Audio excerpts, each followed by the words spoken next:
नमस्कार, मैं हूं कौस्तेंद्र झा और आप देख रहे हैं केकेएन लाइव। खबरों की खबर और लीक से हटकर खबर के इस सेगमेंट में आज हम लेकर आए हैं बिहार विधानसभा की चुनावी समीक्षा। समीक्षा सटीक हो और समझने में कोई दिक्कत नहीं हो, इसके लिए हमने बिहार को राजनीतिक और भौगोलिक कारणों से 5 भागों में बांटकर आपके लिए रिपोर्ट तैयार किया है। बारी बारी से सभी का विश्लेषण करेंगे। खबरों की खबर के इस सेगमेंट में राजनीतिक समीक्षा की पहली कड़ी आज लेकर आया हूं। इस कड़ी में आज हम सीमांचल के राजनीति की समीक्षा करेंगे। कहते हैं कि बिहार की राजनीति में सीमांचल की महत्वपूर्ण भूमिका से किसी को इनकार नहीं है। यह वो इलाका है जिसे बिहार की राजनीतिक समीकरण का आधार माना जाता है। जानकार मानते हैं कि इस बार सीमांचल में सियासी मुकाबला दिलचस्प होने वाला है। समीक्षा की शुरुआत करने से पहले आपको बता दें कि सीमांचल की 4 जिला, जिसमें विधानसभा की कुल 24 सीटें हैं, सीमांचल के इन 4 जिला जिसमें पूर्णिया, कटिहार, अररिया और किशनगंज की 24 विधानसभा सीटें शामिल हैं, समीकरण के लिहाज से बिहार की राजनीति में बेहद खास माना जाता है। यह मुस्लिम बहुल इलाका है और यहां करीब 60 लाख जागरूक मतदाता हैं। यह वो इलाका है जहां से महागठबंधन को सर्वाधिक उम्मीदें हैं।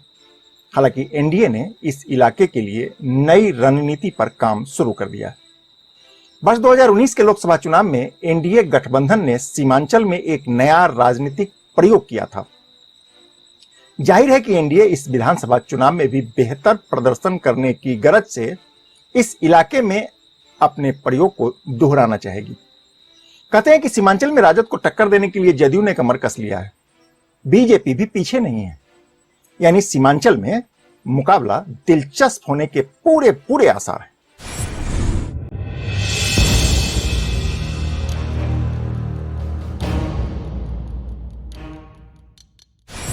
सीमांचल के वर्तमान राजनीतिक परिदृश्य पर गौर करें तो इस इलाके के 10 विधानसभा सीट पर इस वक्त एनडीए का कब्जा है, जबकि महागठबंधन का 12 विधानसभा पर कब्जा है।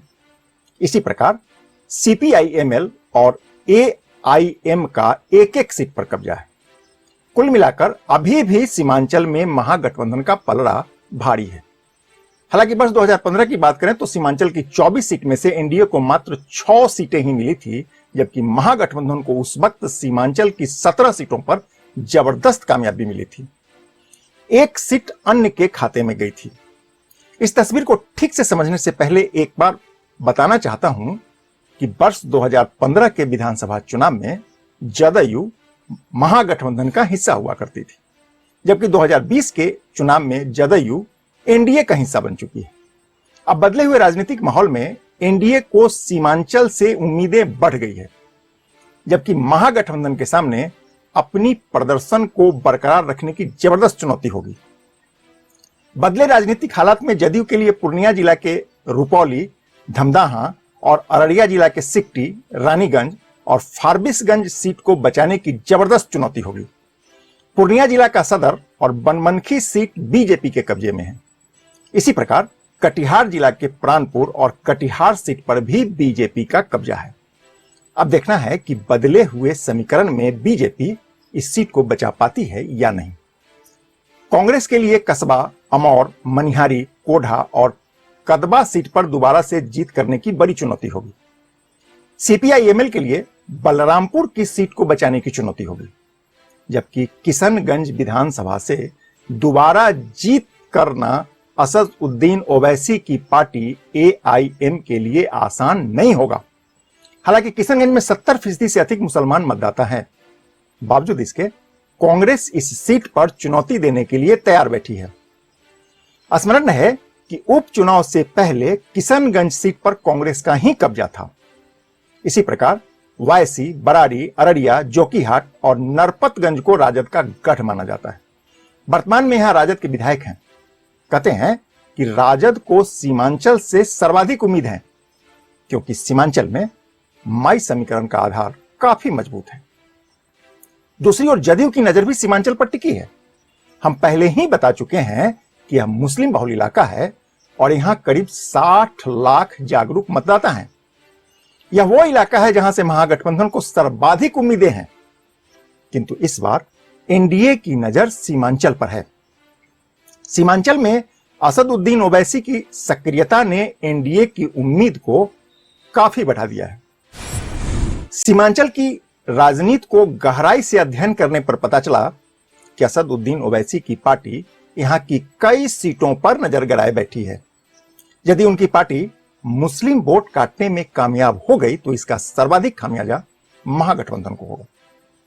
हालांकि इसका कुछ नुकसान जदयू और कांग्रेस को भी हो सकता है।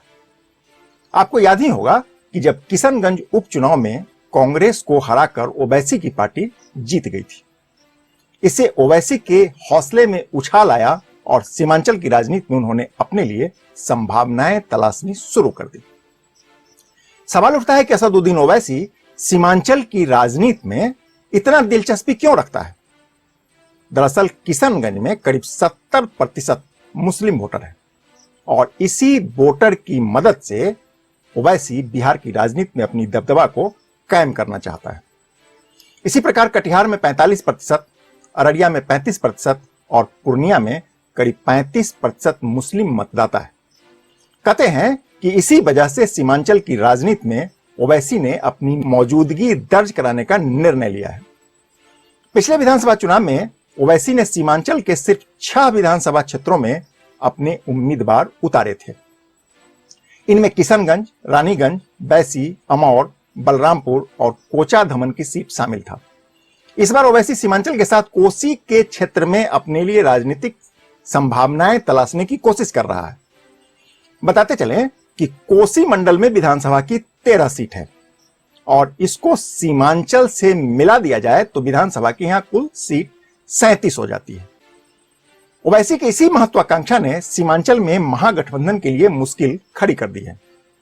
यानी सीमांचल में यदि मुस्लिम वोट में बिखराव हो गया तो महागठबंधन को इसका नुकसान हो सकता है।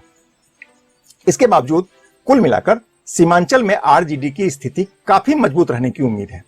आरजेडी यहां की कई सीटों पर बढ़त बनाने में कामयाब हो सकती है, क्योंकि हम पहले ही बता चुके हैं कि यहां की अधिकांश सीटों पर माई समीकरण निर्णायक भूमिका में है।